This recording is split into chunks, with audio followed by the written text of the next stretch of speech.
A graça e a paz do Senhor Jesus a todos. Aqui na carta aos Hebreus, no capítulo 2, versículo 11, a palavra do Senhor nosso Deus nos diz assim: Ora, tanto que santifica, quantos que são santificados, provém de um só.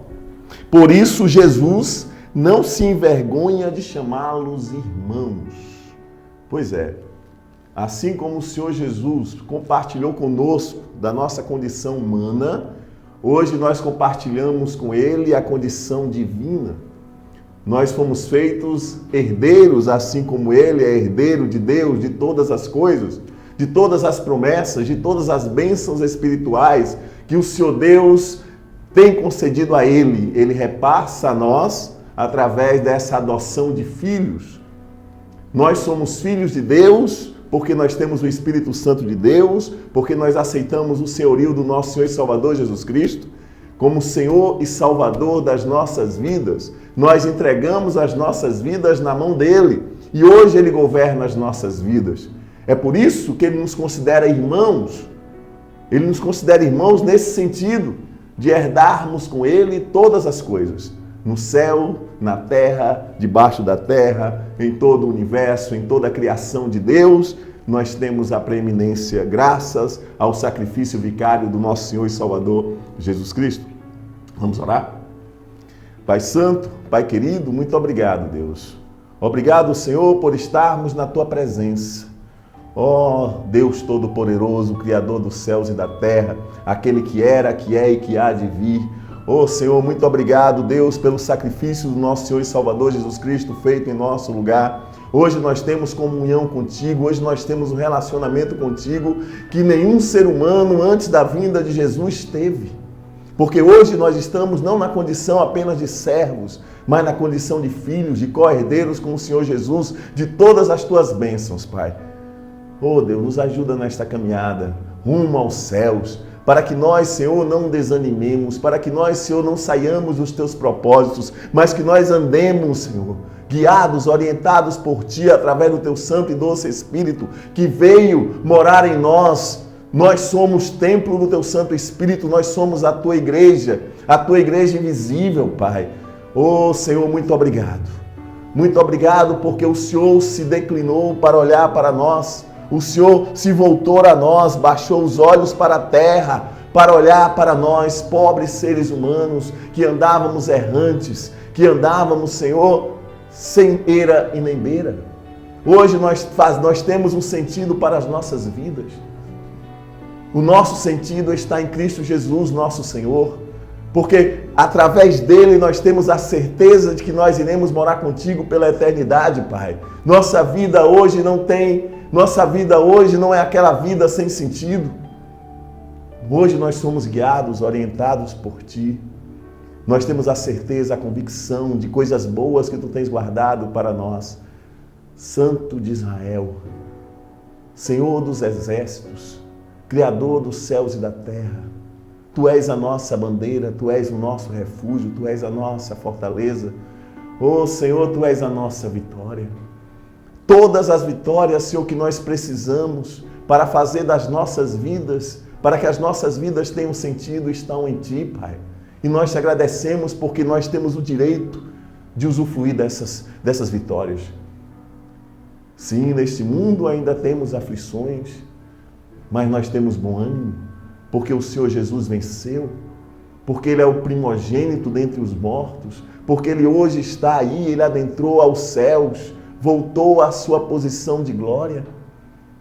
E nós sabemos que com Ele nós estamos reinando desde agora. Pai Santo, Pai querido, que através das nossas vidas outras pessoas encontrem o sentido para as suas vidas de servi-lo na integridade, Pai. Servi-lo, Deus, segundo os Teus propósitos, Sua missão para cada um de nós, Tua missão para cada um de nós, Pai. Muito obrigado, Senhor. Que nesta tarde Tu faças aquilo que o apraz. Eis-nos aqui, usa-nos, segundo a Tua misericórdia, a Tua graça, o Teu amor, a Tua bondade. Nós dependemos totalmente de Ti, Senhor. Que nós não falemos nada de nós mesmos, mas que Tu fales através de nós. Não o que nós queremos ouvir, mas o que nós precisamos ouvir, Pai. Envia a Tua porção de alimento cotidiana para nós nesta tarde. Tu és um Deus de milagre, Tu és um Deus de maravilha, de prodígios. Só o Senhor é capaz de dar vida ao homem, vida plena, vida plena. Tu és a nossa garantia de vida eterna. Porque o Senhor prometestes àqueles que creem no nosso Senhor e Salvador Jesus Cristo a vida eterna, que é um dom gratuito Teu, está aí para toda a humanidade, acessível a toda a humanidade, a Tua salvação está aí, mas muitos se recusam a aceitar, porque estão presos, enlaçados aos desejos pecaminosos da sua carne. Muito obrigado, Pai, nós te agradecemos em nome de Jesus, amém. Pois é, o Senhor Jesus não se envergonha de nos chamar de irmãos. A primeira vez que o Senhor Jesus chama os seus discípulos de irmãos, nós podemos ver em Mateus. Em Mateus, quando ele ressuscita. Quando ele ressuscita, ele encontra as duas Marias, Maria Madalena e a outra Maria. E ele diz assim para elas. Ele diz assim para elas no capítulo 28 de Mateus, versículo 10. Então Jesus lhes disse: não tenham medo. Vão dizer a meus irmãos que se dirijam para a Galileia, lá eles me verão. É a primeira vez que o Senhor Jesus nos chama de irmãos.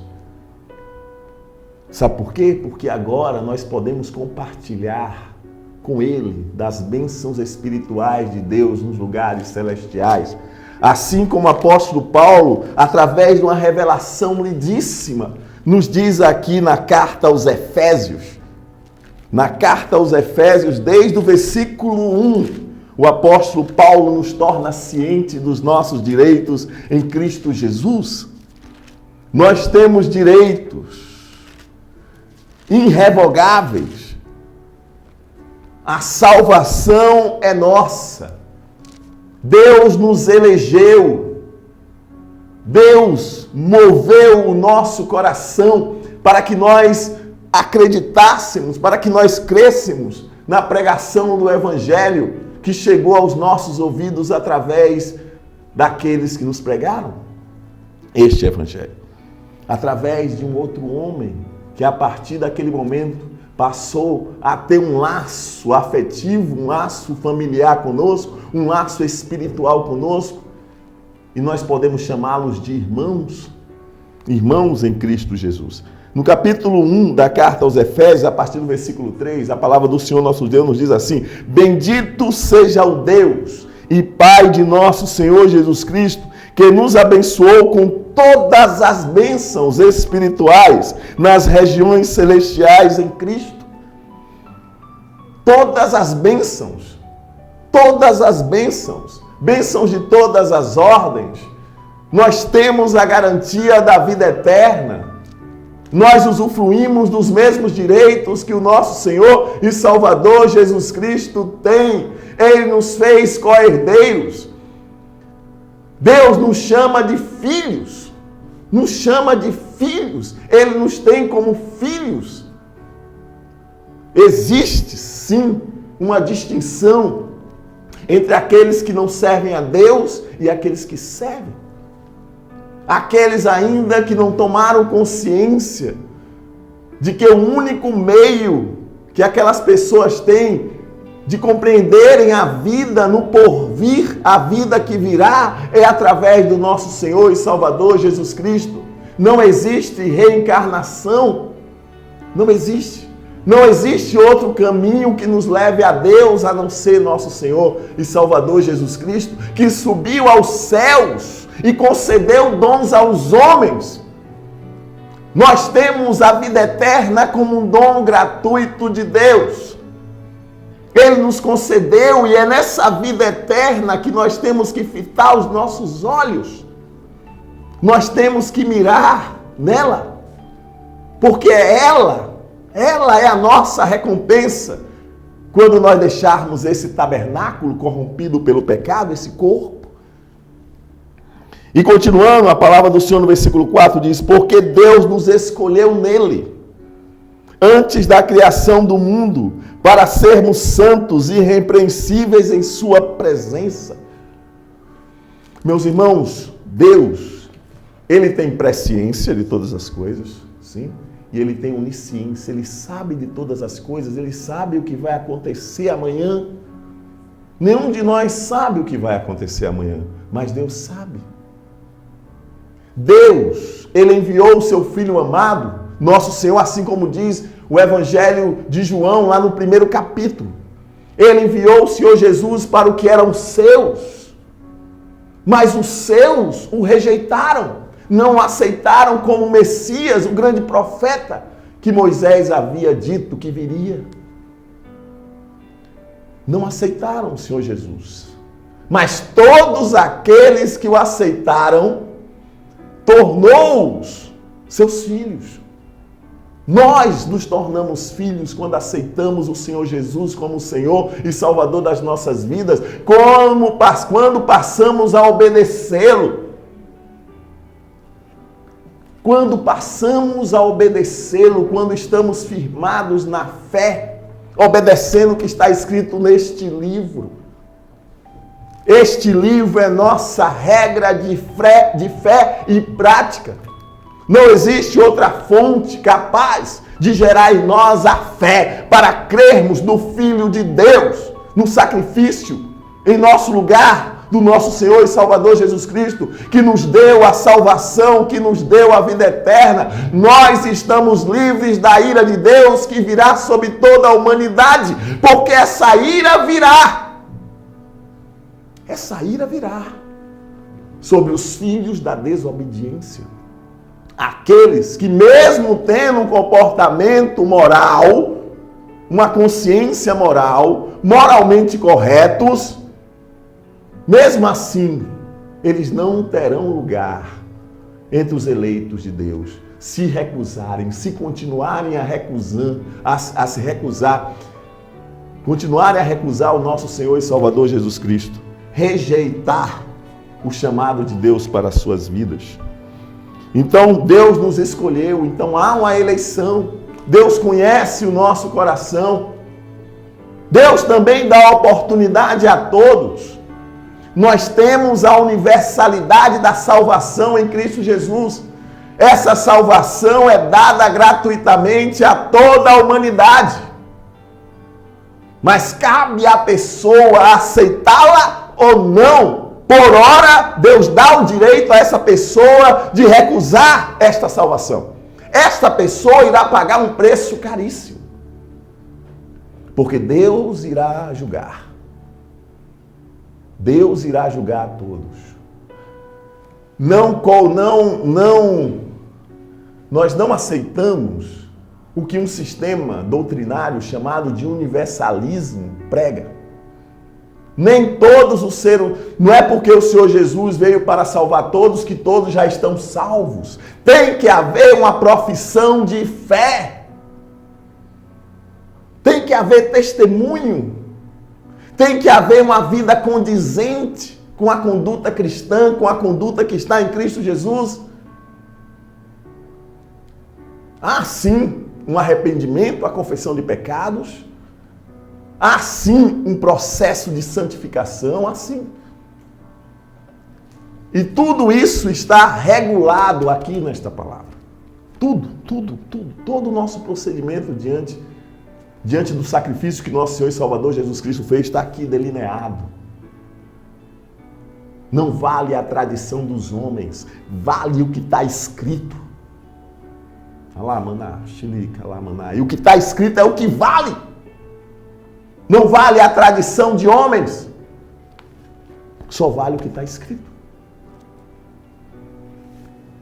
É claro que o delineamento de tudo que está escrito tem que ser dado através do amor. Através do amor.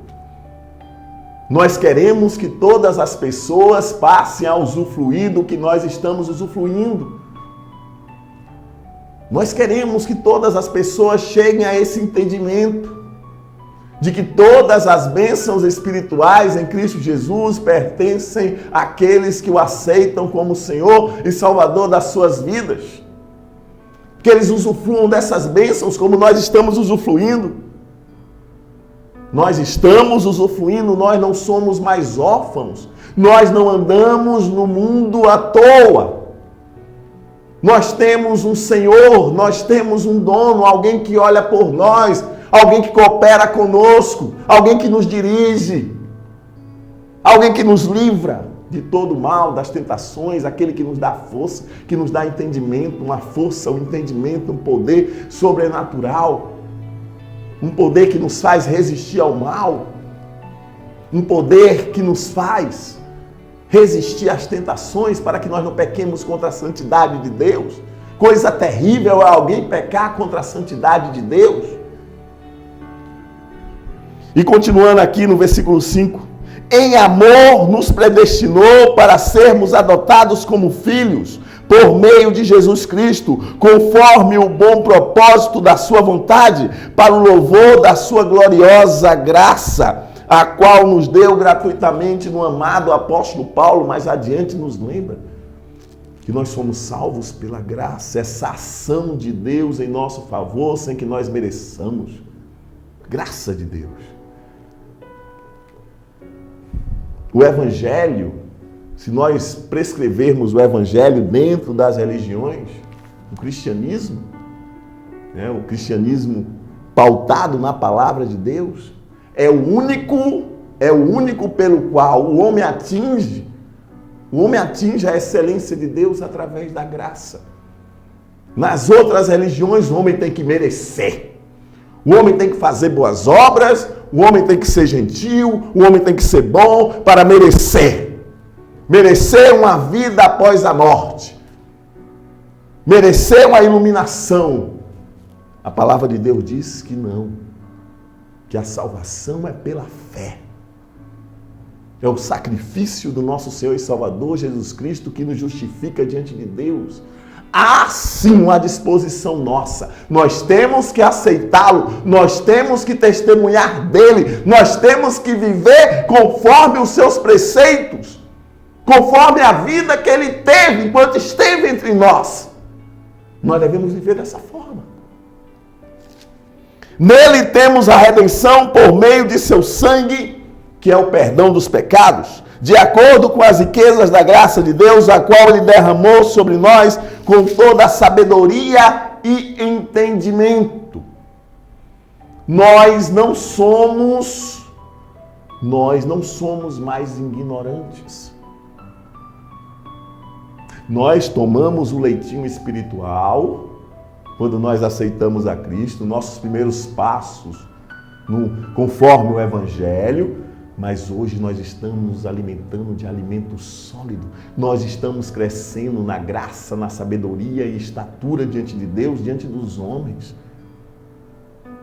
Nós somos conhecidos de todas as potestades, de todas as autoridades. Vamos crescer. Essa sabedoria já é posta ao nosso favor. Esse entendimento já foi nos dado. Vamos mudar nossa maneira de pensar.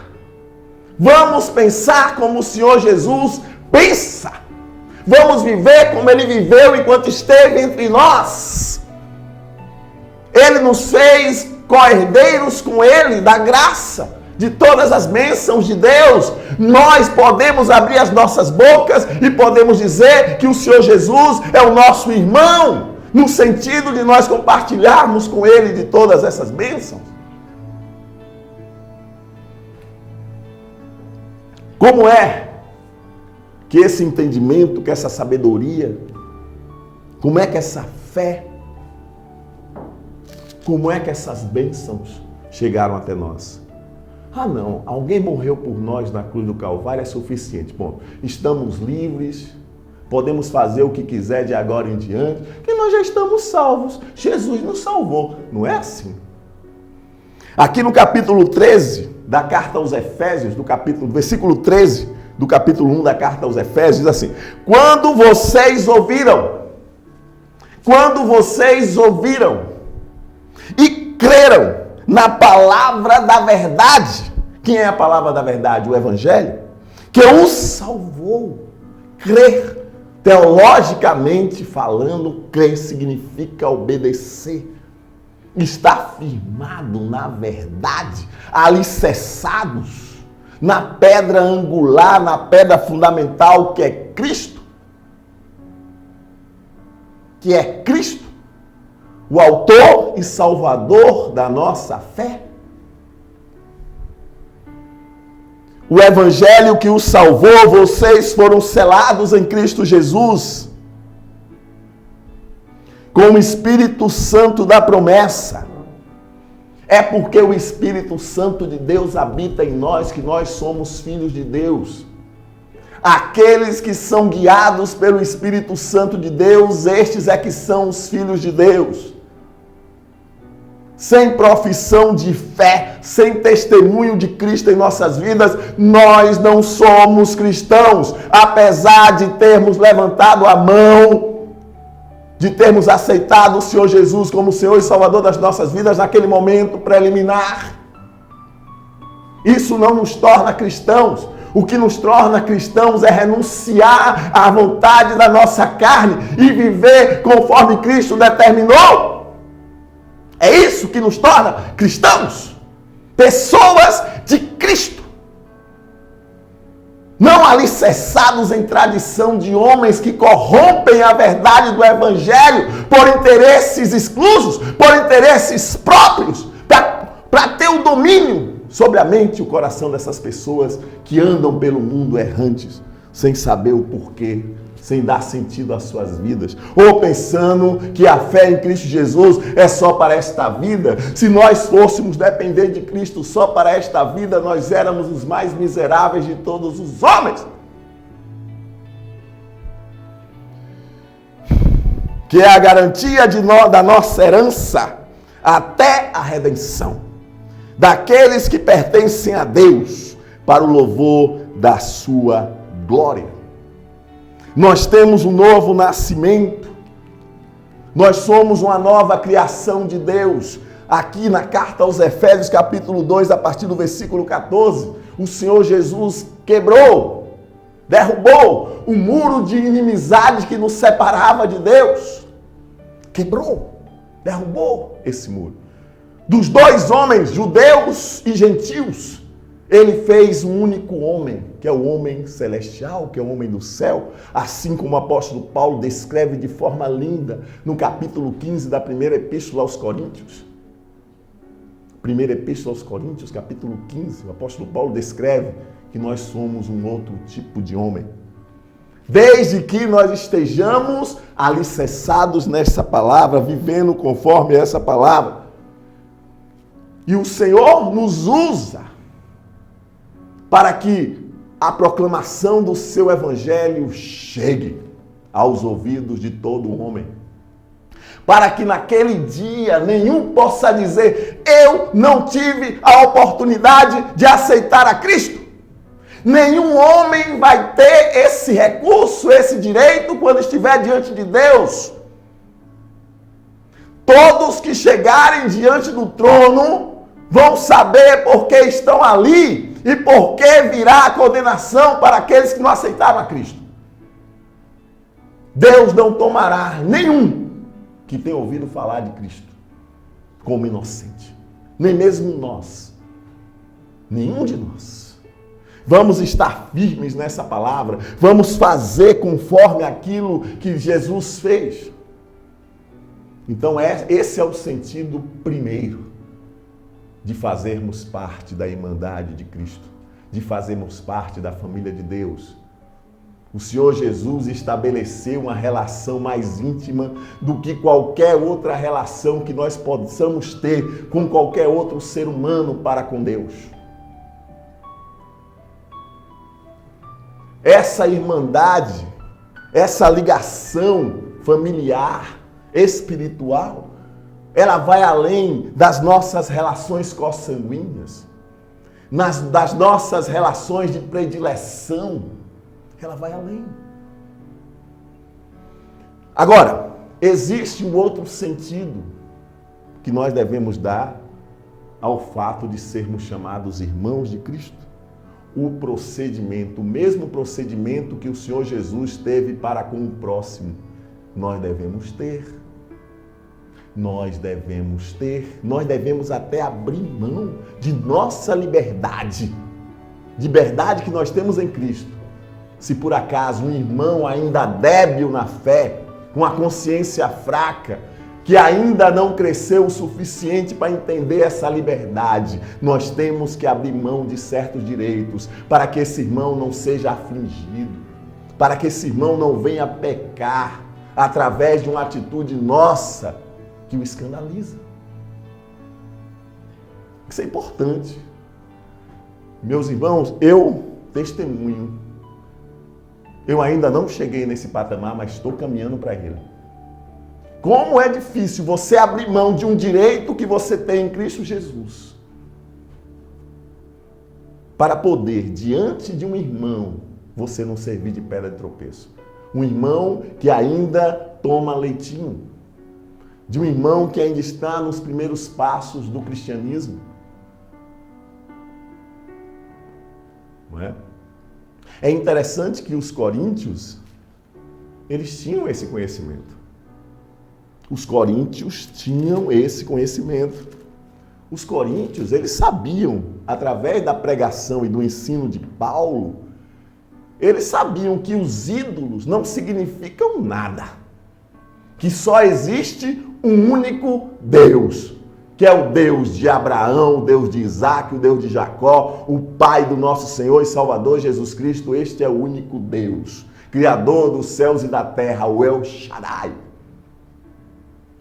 Os coríntios tinham essa ideia. Os coríntios, eles se sentavam à mesa, mesmo diante de comida consagrada, e as comiam, de consciência limpa. De consciência limpa, porque eles sabiam que aquela comida foi oferecida a alguém que nada pode fazer, que nada entende, que é um nada no mundo. Os coríntios, eles tinham esse entendimento, tinham esse conhecimento. Mas, mesmo diante de tal conhecimento, nós não podemos usar esse conhecimento para que um irmão nosso, que ainda não tem esse entendimento, possa escandalizar-se. Ou então possa comer aquela comida sem ter o preparo adequado. E com isso, a sua consciência o culpa. A sua consciência o culpa. Aí ele peca contra Deus. Porque o pecar contra Deus está intimamente em relação com a nossa consciência. Se a nossa consciência não nos culpa, nós temos paz com Deus. Nós que temos conhecimento. Não estou dizendo daquele libertino, daquela pessoa que peca, mesmo dizendo que está em Cristo, mas não se arrepende, não fica com sentimento de culpa. Eu não estou falando desses não, eu estou falando, esse é um ignorante na fé. Eu estou falando daqueles que conhecem, têm conhecimento da palavra de Deus, e usam dessa liberdade para causar essa consciência de culpa naqueles que têm consciência fraca. Entenda-se consciência fraca como aqueles que estão nos primeiros passos do Evangelho. Na primeira carta aos Coríntios, no capítulo 8, o apóstolo Paulo chama a atenção dos coríntios, acostumados a uma cultura greco-romana. A cidade de Corinto estava imersa numa idolatria terrível. Tudo o que eles faziam, encontre um paralelo hoje sobre aquilo que eu irei mencionar.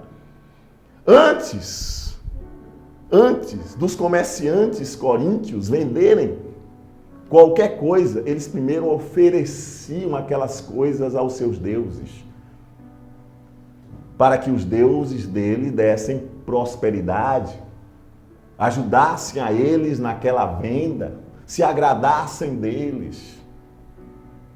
Encontraram um paralelo com a nossa cultura afro-brasileira? Pois é. Os coríntios, aqueles que aceitaram o Senhor Jesus como Senhor e Salvador Jesus Cristo, como Senhor e Salvador das suas vidas, os cristãos em Corinto, não é? Eles sabiam que aquele sacrifício não significava nada, então eles iam para os templos, comiam quando eram convidados pelas pessoas a comerem dos seus manares. Eles comiam, eles sentavam, eles comiam com consciência limpa, porque eles sabiam que aquilo ali não ia fazer mal a eles. Por que não iam fazer mal a eles? Porque eles estavam em Cristo e eles sabiam que só existe um Deus capaz de promover ou capaz de permitir a promoção de qualquer coisa. Então, os coríntios tinham esse entendimento, usavam dessa liberdade, só que faziam mau uso dessa liberdade. Porque imagine alguém que tinha essas práticas pagãs, novo convertido, sabendo o que significava todas aquelas atividades pagãs de oferecimento, de ofertas, de oferecimento de oferendas para os seus ídolos, para os seus deuses, vendo um irmão sentado numa mesa, junto com aqueles idólatras, se alimentando daquela comida, hein? Eles iriam comer daquela comida, porque os irmãos mais maduros na fé estavam usufruindo daquilo, mas a consciência fraca deles iria condená-los. Então os coríntios, aqueles cristãos em Coríntios que tinham esse conhecimento e faziam essas práticas, estavam na realidade indo de encontro àquele irmão, não promovendo o amor, abrindo mão da sua liberdade para que aquele irmão que tem consciência fraca não fosse afligido pelo seu conhecimento. O apóstolo Paulo começa assim: com respeito aos alimentos sacrificados. Olha, aqui está, o apóstolo Paulo nesse capítulo fala sobre alimentos sacrificados aos ídolos. Mas nós podemos entender isso em todos os contextos possíveis. Em todos os contextos possíveis. Quantos irmãos não nos julgam porque nós vestimos bermuda, uma camiseta? Acham que nós não somos evangélicos porque nós vestimos uma bermuda e uma camiseta. Quantos nos julgam por isso? Quantos não nos julgam por nós estarmos pregando no púlpito sem paletó e gravata? Quantos? Essa liberdade foi nos concedida por Cristo. Nossa vestimenta, ela não pode causar, não pode promover, não pode estimular a sensualidade. Isso sim, ela não pode. Mas se nós estamos com vestimentas decentes, por quê? Por que seremos julgados e culpados de estarmos ofendendo a Deus?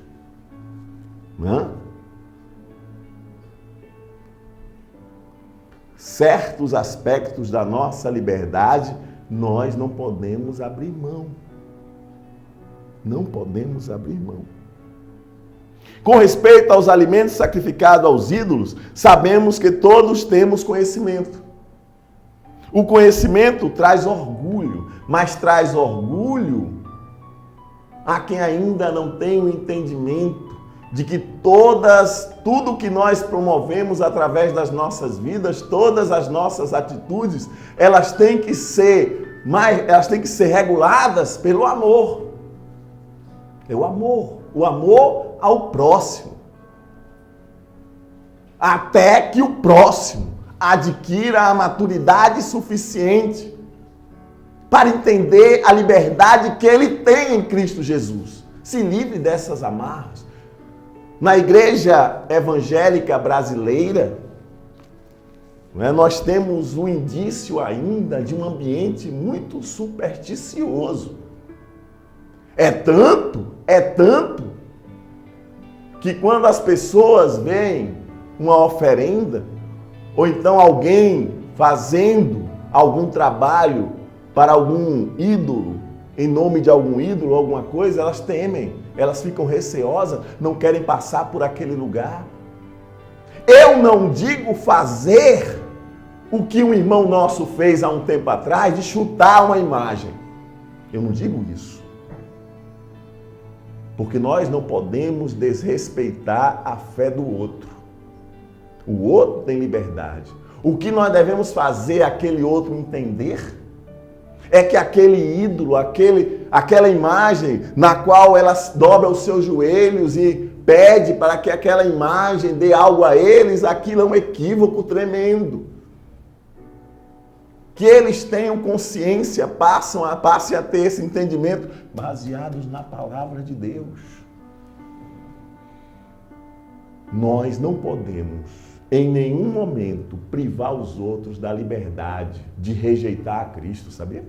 Nós não podemos forçar ninguém a aceitar a Cristo. O que nós devemos fazer é pregar o Evangelho, porque é o Espírito Santo de Deus que se ocupa da missão de convencer o homem do pecado, do juízo e da justiça.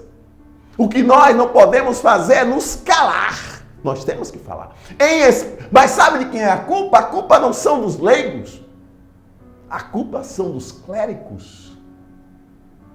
Os clérigos que ensinam coisas erradas, que não baseiam o seu ensino na Bíblia, mas na tradição de homens, que deturpam a realidade espiritual em Cristo para terem preeminência, para usufruírem de prerrogativas. Culpa deles. O conhecimento que nós temos da palavra de Deus, ele tem que ser regulado pelo amor. Pelo amor. Mas não devemos deixar de anunciar, de pregar, de mostrar a verdade. Mas devemos abrir mão de certas liberdades que nós temos. Até que aquela pessoa a qual é endereçada essa atitude nossa de abrir mão da nossa liberdade chega ao conhecimento de Cristo Jesus, amadureça na fé e passe a encarar a vida sobre o prisma, sobre a ótica do nosso Senhor e Salvador Jesus Cristo, pois passou a ter a mente de Cristo. Continuando, diz assim: o conhecimento traz orgulho, mas o amor edifica. Todas as nossas atitudes, antes de nós executá-las, nós devemos nos perguntar: são edificantes? Vão promover o amadurecimento? Vão promover o crescimento em Cristo Jesus? Se não, joga no lixo. Se não, joga no lixo. Porque os dons, o conhecimento de Deus, a sabedoria de Deus, ela é para a edificação nossa e das pessoas que nos cercam. Não é para o nosso próprio deleite.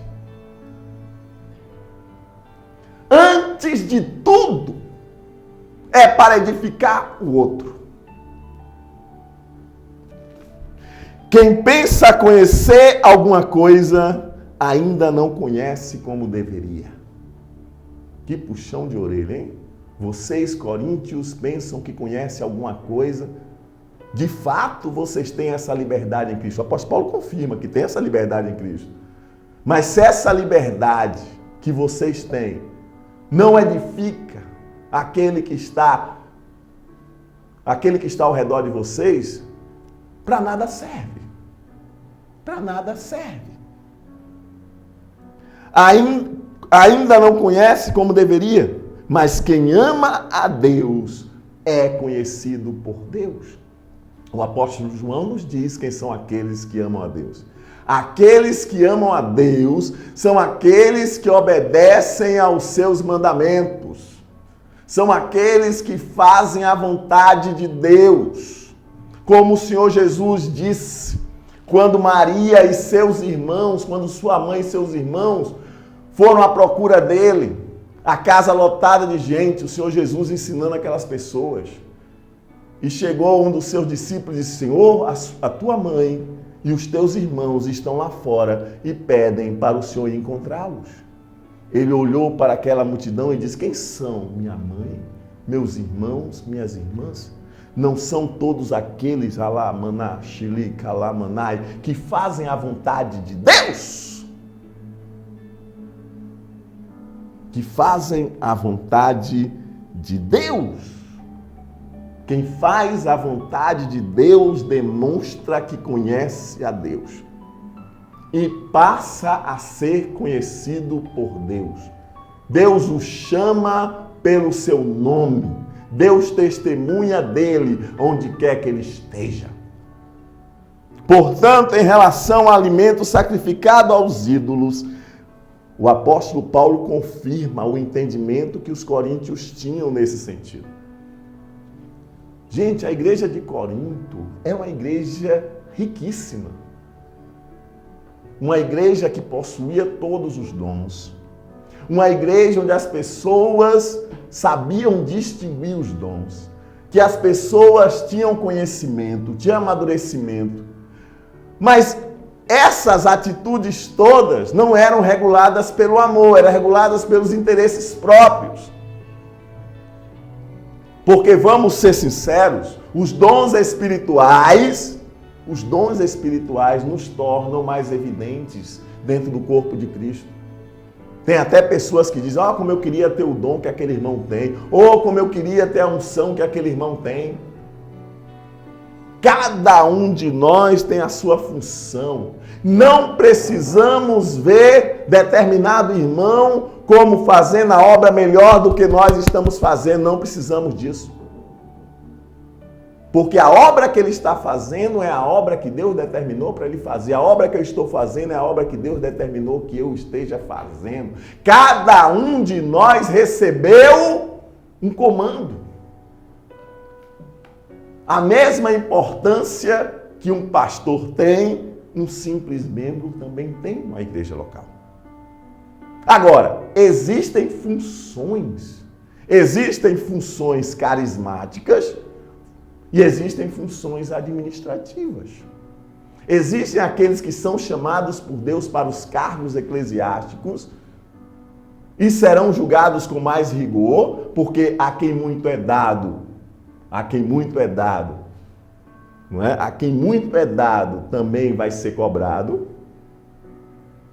Ok? E existem também as funções administrativas. Cada membro na igreja tem a sua função na igreja. Tem a sua função. Se você está intercedendo pela obra de Deus naquele lugar, grande é a sua função. Meus irmãos, quando o anjo ele foi dizer a Zacarias, pai de João Batista, que João Batista seria grande, o que é que você acha que Zacarias pensou? Hein? O que é que muitos de nós pensam quando Deus nos faz promessas, dizendo: olha, você vai ser grande?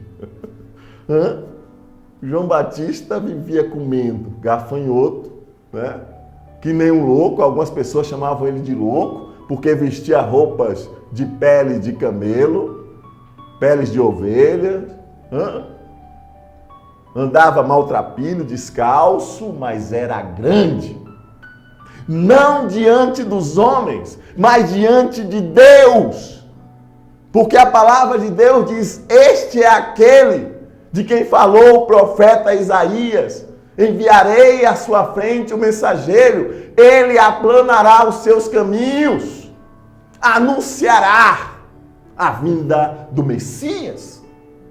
Que grande homem, até o Senhor Jesus testemunhou dele, dizendo que dos nascidos de mulher, nenhum era tão grande como João Batista. Deus nos faz promessas de sermos grandes, e a gente só entende essas promessas do ponto de vista humano. É importante diante de um segmento da sociedade, é assim que muitos pensam. Mas é nesse contexto que Deus lhe chama de grande. Deus lhe chama de grande porque Ele colocou nas suas mãos uma responsabilidade tremenda para com o seu corpo. Corpo de Cristo, que é a igreja.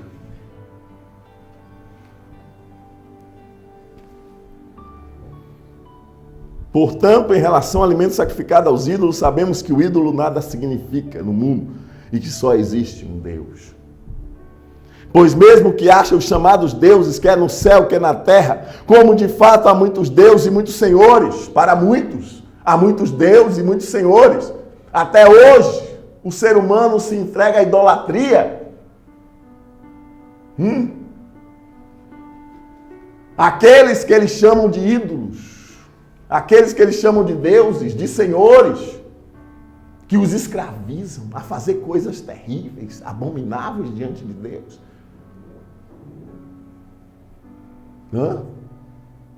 Coisas terríveis, abomináveis diante de Deus. Mas Cristo veio para nos libertar de toda essa opressão, de todo esse peso. Mas façamos bom uso dessa liberdade. Respeitemos as individualidades com respeito ao conhecimento de Deus, para não levarmos os nossos irmãos a pecarem contra Deus. A pecarem contra Deus. Não é? Devemos usar bem a liberdade que Cristo nos deu. Muito bem. Da liberdade que Cristo nos concedeu. E o apóstolo Paulo continua dizendo: para nós, porém, há um único Deus, o Pai, de quem vêm todas as coisas, e para quem vivemos, e um só Senhor, Jesus Cristo, por meio de quem vieram todas as coisas e por meio de quem vivemos. Contudo, nem todos têm esse conhecimento, alguns ainda habituados com os ídolos, comem esse alimento como se fosse um sacrifício idólatra, e como a consciência deles é fraca, fica contaminada. Nós não podemos, em nenhum momento, estimular essa prática dessas pessoas que ainda estão tomando leitinho, ainda não se deram conta dessa liberdade que nós temos em Cristo, dessa liberdade. Nada pode nos dominar. Nós usufruímos de tudo, mas por nada ou por ninguém nós somos dominados, nós somos escravizados. Porque Cristo nos libertou, mas não usemos dessa liberdade para promover na mente fraca dos nossos irmãos que ainda estão caminhando no Evangelho, para servirmos de pedra de tropeço, para desestimulá-los nessa caminhada. Mostremos, antes de tudo, o amor que nós sentimos por ele, esse amor que nos faz cuidar do nosso irmão. Meus irmãos, muitas pessoas chamam o outro de irmão em Cristo só da boca para fora. Ainda não tomaram consciência do que significa sermos irmãos em Cristo. Nós vamos morar pela eternidade junto do Senhor nosso Deus.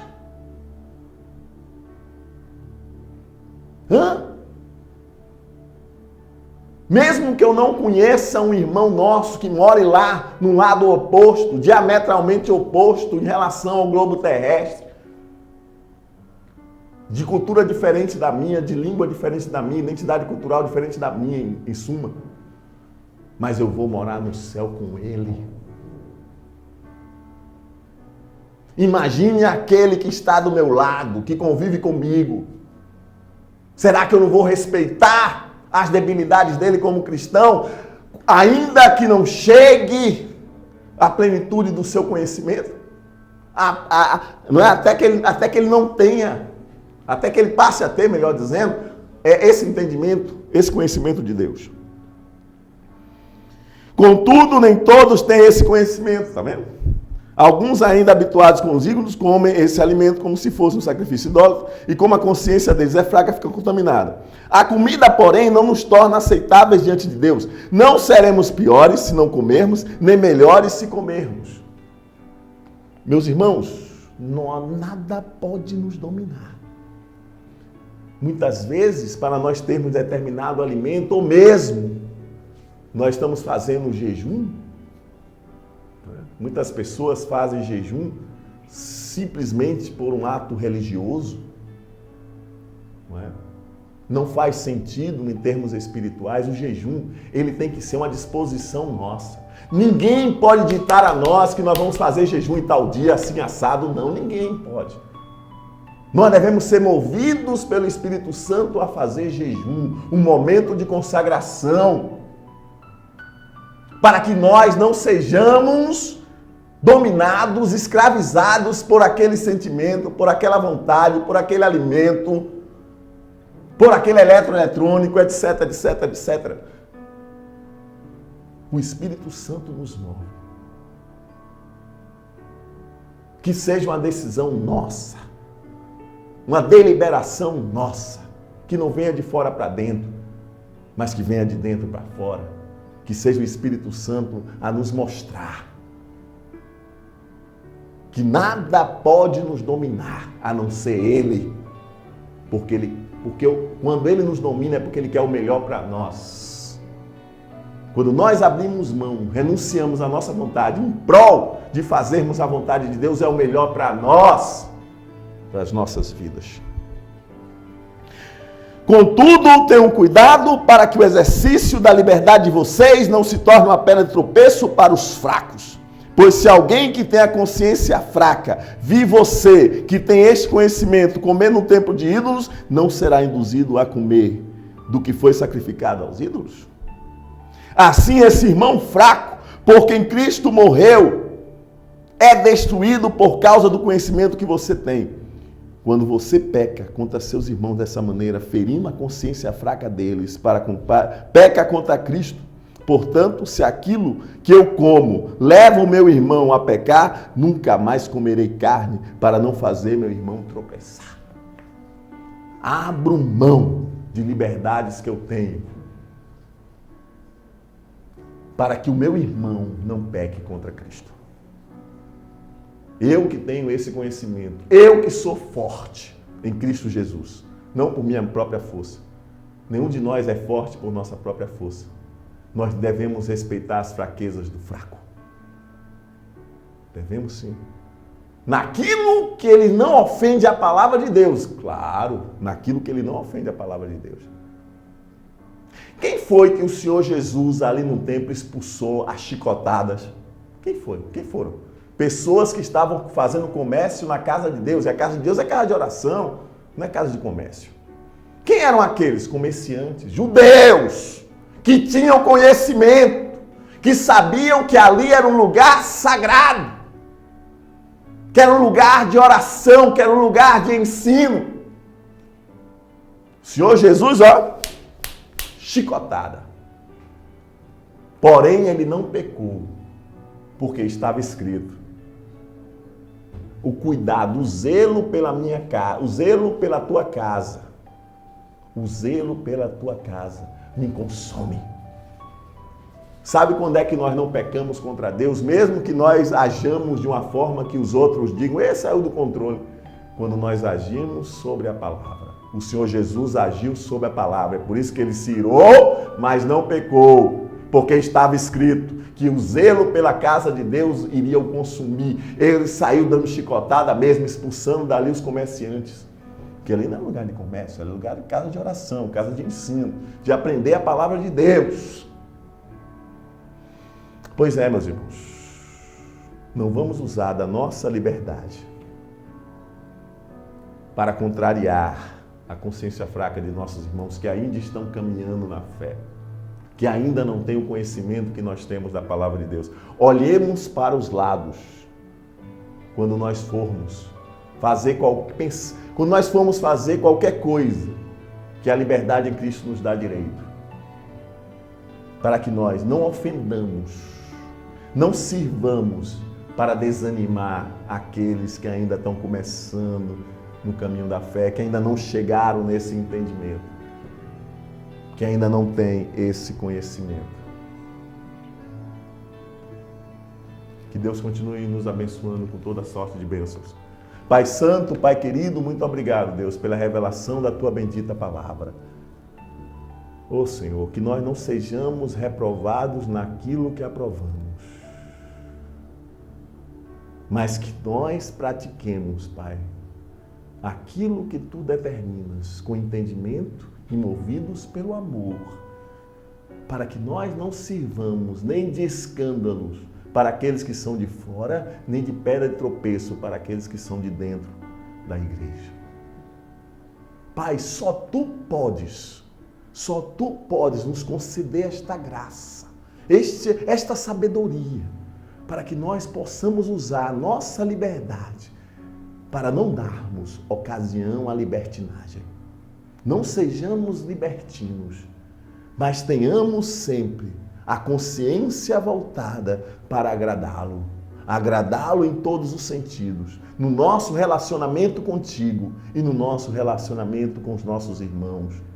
Irmãos que nós conseguimos, não por laços consanguíneos, não por laços raciais, mas através do Teu Filho amado, nosso Senhor e Salvador Jesus Cristo, que primeiro se deu por todos eles para servir de exemplo, para que nós possamos nos dar a todos eles da mesma forma, movidos pelo amor, tendo esse entendimento, Pai. Muito obrigado, nós te agradecemos em nome de Jesus. Amém. Tem algumas mensagens aqui.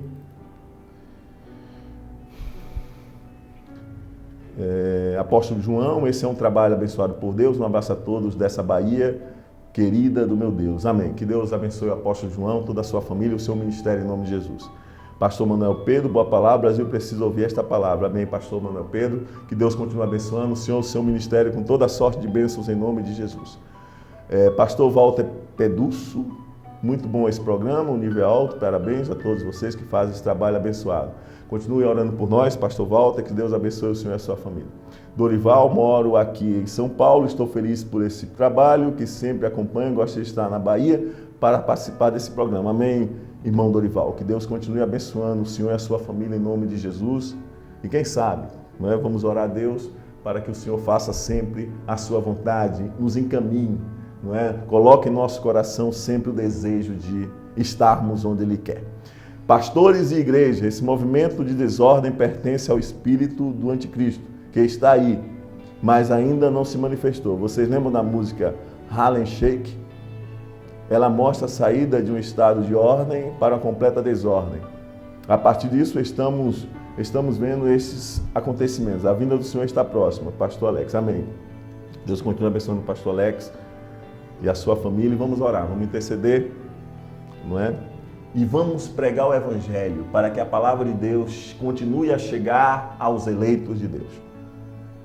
Sandra e Cibele, parabéns. Deus seja louvado esse programa abençoado. Amém. Que Deus abençoe a irmã Sandra e a irmã Cibele em nome de Jesus.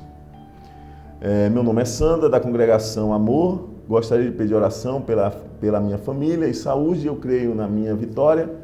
Mas mesmo assim eu preciso de oração, eu só quero que Deus me dê forças para enfrentar essa tempestade em que eu estou passando.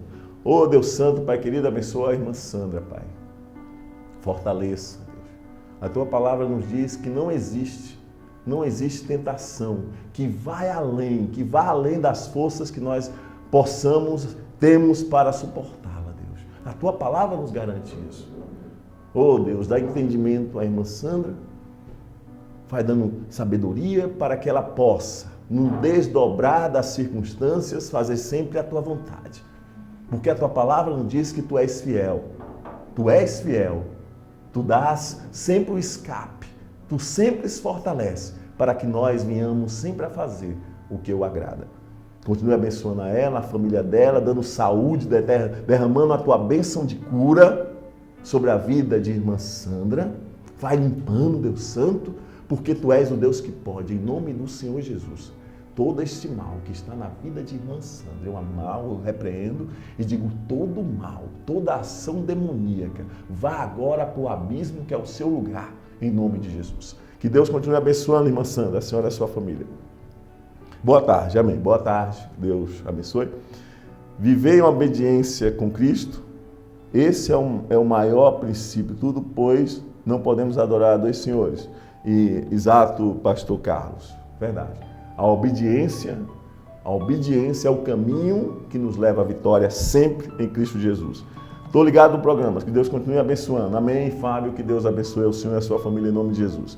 Pois é, que a graça do nosso Senhor e Salvador Jesus Cristo, que o grande amor de Deus e a consolação do Santo Espírito sejam com todos, desde agora e para todos sempre, no nome santo de Jesus. Amém. Fiquem na paz. Até a próxima sexta-feira, a partir das 16h20, se assim o Senhor nos permitir.